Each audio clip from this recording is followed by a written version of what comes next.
کی جائے۔ نظم کا عنوان ہے گوانتانامو بے۔ سنو خطہ روم کے باسیوں تم میرے پاس آؤ، سنو خطہ روم کے باسیوں تم میرے پاس آؤ، مجھے پھر سے عہد کوہن کے وہ قصے سنو۔ سنو خطہ روم کے باسیوں تم میرے پاس آؤ، مجھے پھر سے عہد کوہن کے وہ قصے سناؤ کہ جب روم کی سرزمین پر شہنشاہیت کے تکبر بھرے دست جبروت نے ایک عجب کھیل کھیلا، نہتے وجودوں کو بھوکے درندوں کے آگے دھکیلا۔ سنو خطہ روم کے باسیوں تم میرے پاس آؤ، مجھے پھر سے عہد کوہن کے وہ قصے سناؤ کہ جب روم کی سرزمین پر شہنشاہیت کے تکبر بھرے دست جبروت نے ایک عجب کھیل کھیلا، نہتے وجودوں کو بھوکے درندوں کے آگے دھکیلا۔ سنو اہل بغداد وہ سارے مینار لاؤ، سنو اہل بغداد وہ سارے مینار لاؤ جو چنگیز خانی مظالم کی زندہ علامت بنے اور ماتھے پہ تاریخ کے بدنما داغ بن کر عیاں ہو گئے۔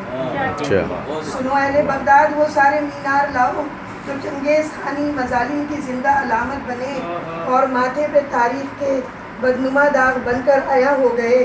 سنو ایشیائی رفیقو تم اب عہد زارینہ کی ساری سفاکیاں بھول جاؤ، سنو ایشیائی رفیقو تم اب عہد زارینہ کی ساری سفاکیاں بھول جاؤ۔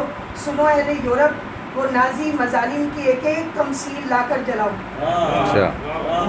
سنو اہل یورپ وہ نازی مظالم کی ایک ایک تمثیل لا کر جلاؤ، جنہیں یاد کر کے وہ دیوار برلن سے سکتی رہی ہے۔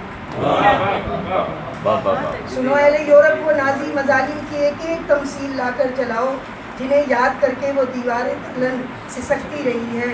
سنو تم سبھی میرے نزدیک آؤ، سنو تم سبھی میرے نزدیک آؤ، مورخ سے کہہ دو قلم لے کے آئے، فصیلوں سے بہتے ہوئے اس لہو کی روانی بھی لکھے، نئے عہد کی بے زبانی بھی لکھے۔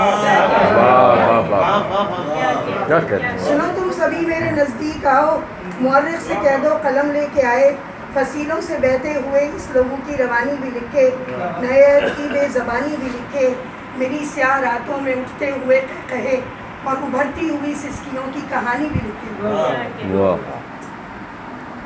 قید ستم کی سبھی داستانوں کے منظر بجھیں، قید ستم کی سبھی داستانوں کے منظر بجھیں اور روشن ہو میری ہوائے ستم کا الاؤ، میں گوانتانامو بے ہوں تہذیب کے پاسبانوں، ذرا مجھ پہ آنسو بہاؤ۔